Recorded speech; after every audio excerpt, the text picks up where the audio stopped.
மிதனம். பட்டீஸ்வரம் துர்க்கை கவசம் வாழ்க்கையை மாற்றிக்கொள்ளும்.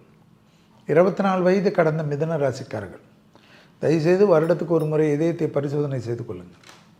இதயத்துக்கும் மிதனத்துக்கும் நிறைய சம்பந்தம் உண்டு. யார் சொன்னாலும் நம்பாதீர்கள். உங்களை நீங்கள் தான் பார்த்துக்கொள்ள வேண்டும். நிறைய தூக்கத்தில் புலம்பக்கூடியவர்கள் மிதனம். அதனால் ஜாலியாக உடம்பை பயிற்சியெல்லாம் பண்ணுங்கள். கார்டியாக் பயிற்சிகள் அதிகமாக எடுத்துக்கங்க. தேக ஆரோக்கியத்தில் அற்புதமான அமைப்பு ஏற்படும். பழைய கடன்கள் பைசலாகும். எதிரிகளை வெல்வீர்கள். வழக்குகளில் வெற்றி ஏற்படும். மரண பயம் நீங்கும். தேக ஆரோக்கியத்தில் என்ன என்று கண்டுபிடிக்க முடியாத இருந்த தேக உபத்திரம் டக்கென்று ஒரு மருத்துவரோ அல்லது ஒரு சாதாரண நண்பர்களால் கண்டுபிடிக்கப்படும். ஆச்சரியமாக இருக்கும். எல்லா விதமான நோயிலிருந்தும் வெற்றி ஏற்படும். எல்லா விதமான மன அழுத்தத்திலிருந்து வெற்றி ஏற்படும். ஃபைனான்ஸ் கொடுக்கல் வாங்கல், மரண பயம், வட்டிக்காரர்கள் மாட்டிக்கொண்டு பேங்கில் பிரச்சனை ஏற்பட்டு அதெல்லாம் மாற்றி ஒன் டைம் செட்டில்மெண்ட் ஏற்படக்கூடிய அமைப்பெல்லாம் மிதுனத்துக்கு ஏற்படும்.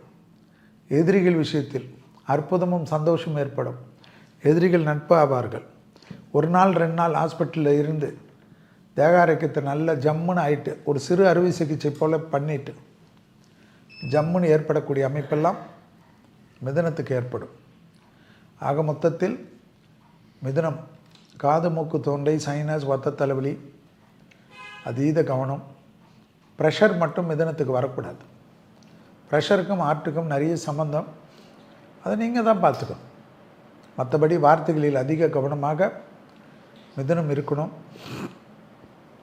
தொழில் இல்லை, உத்தியோகம் இல்லை, வியாபாரம் இல்லை, படிப்பில்லை என்று வருத்தப்பட்டு கொண்டிருந்த மிதுனத்திற்கு அந்த வருத்தங்களை போக்கக்கூடிய அற்புதமான ஆண்டு பராப வருடம். எனவே தொழிலில் கடவுளுடைய கிருபையால் அற்புதம் கிடைக்கும். 2ஆம் இடத்தில் குரு இருப்பதனால் வார்த்தைகளில் தேன் தடவை வார்த்தை மிக முக்கியம். குடும்பம் வெளியிடத்தில் அதீத கவனமாக வாக்கில் பார்த்துக்கொள்ளுங்கள்.